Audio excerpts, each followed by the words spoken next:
सलग 3 दिवसांच्या सुट्ट्यांमुळे अहिल्यानगर जिल्ह्यातील देवस्थानांमध्ये भाविकांची रीघ पाहायला मिळाली। शनी शिंगणापूर इथे शनी महाराजांच्या दर्शनासाठी भाविकांनी गर्दी केली।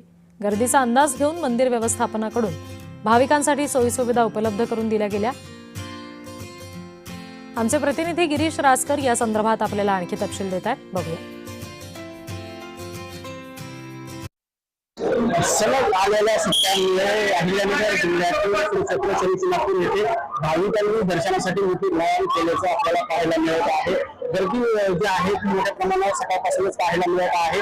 सलग जे आहे ते सुट्ट्या आलेल्या आहेत। शुक्रवार, शनिवार आणि रविवार असे सलग 3 दिवस सुट्ट्या आल्यामुळे कुठेतरी शिर्डी असेल त्याचबरोबर शनी शिंगणापूर असेल या मंदिरांमध्ये भाविकांनी दर्शनासाठी आहे ती गर्दी केल्याचं पाहायला मिळत। उन्हापासून संरक्षण होण्यासाठी मंदिर व्यवस्थापनाने देखील जी आहे व्यवस्था केलेली आहे। मंडप असेल त्याचबरोबर दर्शन रांग असेल त्याचबरोबर पार्किंगची देखील व्यवस्था जी आहे ती आपल्याला इथे केल्याचं पाहायला मिळते। त्याचबरोबर जे भाविक आहेत त्यांना देखील या सगळ्या दर्शनाची व्यवस्था सुलभ व्हावी यासाठी कुठेतरी आपल्याला जी मंदिर व्यवस्थापन केलेली व्यवस्था ही पाहायला मिळत आहे। गिरीश रासकर, महाराष्ट्र न्यूज, अहिल्यानगर।